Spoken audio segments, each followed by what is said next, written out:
Math is clean, math's easy when you're doing math with Miss Lee. This is part 4 of the 4-part series on integration by trig substitution. So normally in something like this, I would try to factor the x squared plus 12x plus 40. If I could factor it, then I would use integration by partial fractions instead. But I can't factor this, so instead I'm going to complete the square so that I do end up with either a sum or a difference involving x squared and a constant. So if you forgot how to complete the square, sometimes I like to use this graphic organizer, which is just an area model. So in order to make this entire diagram a geometric square, I need to make it have equal sides, so I split the 12x up evenly into 6x and 6x.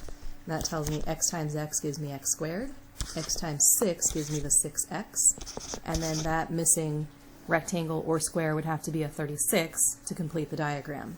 So that means that I want this to be x squared plus 12x plus 36 so that I can factor it as a perfect square, x plus 6 squared. So to finish off the 40, I'll just split the 40 into 36 and 4.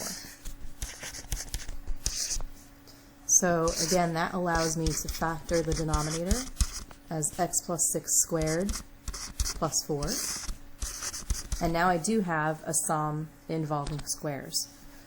So I'm going to match this to tan squared plus 1 equals secant squared. I'm going to multiply through by 4 because the constant that's adding is a 4.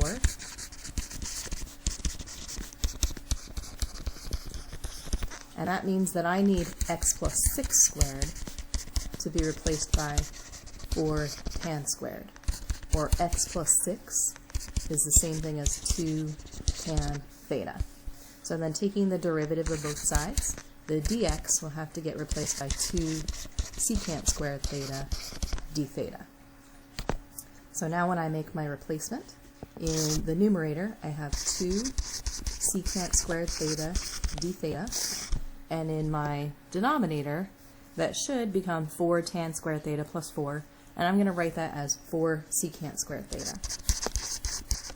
So I'm just going to skip ahead a few steps into the substitution. And again, that comes from this line. So I'm really just taking the integral of 1/2 d theta. So that comes out to be 1/2 theta plus a constant. And since I had x plus 6 equals 2 tan theta, I'm going to solve for theta here. So x plus 6 over 2 is tan theta.